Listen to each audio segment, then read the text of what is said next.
इस वीडियो में मैं आपको बताऊंगा गुणज और गुणनखंड में क्या अंतर है।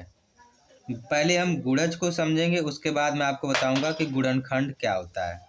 तो यहाँ पे गुणज की हमने दो परिभाषा लिखी है, तो आप दोनों परिभाषा से इसको बहुत ही आसानी से समझ सकते हैं। देखिए, गुणज किसे कहते हैं। गुणज वह संख्या होती है जो किसी दूसरी संख्या को किसी पूर्णांक पूर्णांक जो भी होते हैं 1 2 3 4 5 से गुणा करने पर मिलती है। तो दोस्तों, ये है गुणज की परिभाषा। अगर ये परिभाषा आपको नहीं समझ में आए तो देखिए, मैंने एक और सबसे आसान परिभाषा आपके लिए लिखी है, आप इसको समझ लीजिए।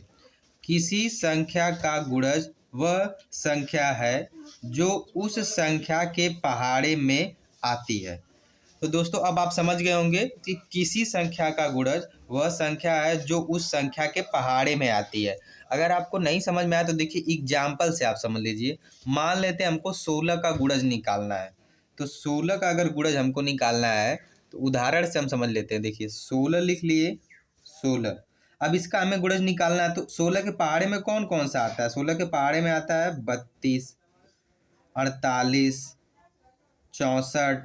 यानी कि ये क्या है, 16 के पहाड़े में आता है। तो जो भी संख्याएं ये 16 के पहाड़े में अगर आ रही हैं, जैसे मान लीजिए अगर 16 का आपने 20 में गुणा कर दिया, 16 गुणे आपने 20 कर दिया, तो यहाँ 320 आएगा। तो ये जो 320 आ रहा है ये भी 16 का क्या है, गुणज है। यानी कि जो भी संख्याएं 16 के पहाड़े में आएंगी वह 16 का गुणज होंगी। तो दोस्तों, आप गुणज को समझ गए हैं।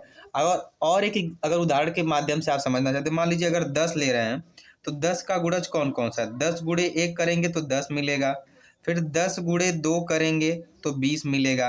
तो ये जो 10 है, 20 है, और आगे जो 10 के पहाड़े में संख्याएं आएंगी ना, ये सब क्या होंगी, 10 के गुणज होंगी। तो दोस्तों, आप गुणज को समझ गए हैं। अब समझ लीजिए कि गुणनखंड क्या होता है। गुणनखंड को इंग्लिश में फैक्टर कहते हैं। इसकी परिभाषा होती है, एक संख्या का गुणनखंड वह संख्या होती है जो उस संख्या को पूरी तरह विभाजित करती है। तो दोस्तों, ये वाली परिभाषा आपको ज़्यादा नहीं समझ में आएगी, तो एक सरल शब्द में जो हमने परिभाषा लिखी है आप उसे समझ लीजिए। किसी संख्या का गुणनखंड वह संख्या होती है जो उस संख्या को पूरी तरह शेषफल 0 कर दे। तो दोस्तों देखिए, किसी संख्या का गुणनखंड वह संख्या होती है ना जो उसका शेषफल 0 कर दे। कैसे, उदाहरण से समझ लीजिए। मान लीजिए 16 का गुणनखंड आपको लेना है कि तो 16 को कौन कौन सी संख्या काटती है, वही 16 के गुणनखंड होंगी। तो 16 को सभी संख्याओं को एक काटती है। मान लीजिए एक हम ऐसे ही ले लेते हैं। दो, दो क्या है, 2 से 16 कटता है ना, तो क्या हो गया, 2 इसका गुणनखंड हो गया 16 का। उसके बाद 4 से कटता है, उसके बाद 8 से 16 कटेगा और खुद से कटेगा। तो यानी कि ये जो संख्याएं आई है ना, ये क्या है, 16 का गुणनखंड है।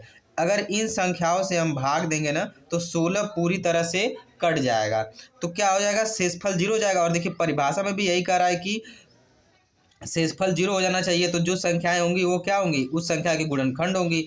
तो 16 की ये संख्याएं क्या है, गुणनखंड है। एक उदाहरण से और समझ लीजिए, जैसे 10 ले लिए, तो 10 के गुणनखंड कौन कौन से हैं। एक तो है ही, एक तो सभी संख्याओं में रहता है।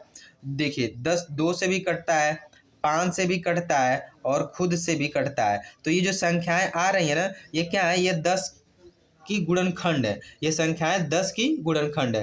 यानी कि इन सब संख्याओं से 10 पूरी तरह कट जाता है और शेषफल 0 हो जाता है। यही हमको परिभाषा में भी कह रहा है। तो दोस्तों, ये होता है गुणनखंड। तो दोस्तों, अगर आपको वीडियो अच्छी लगी तो वीडियो को लाइक कर दीजिए।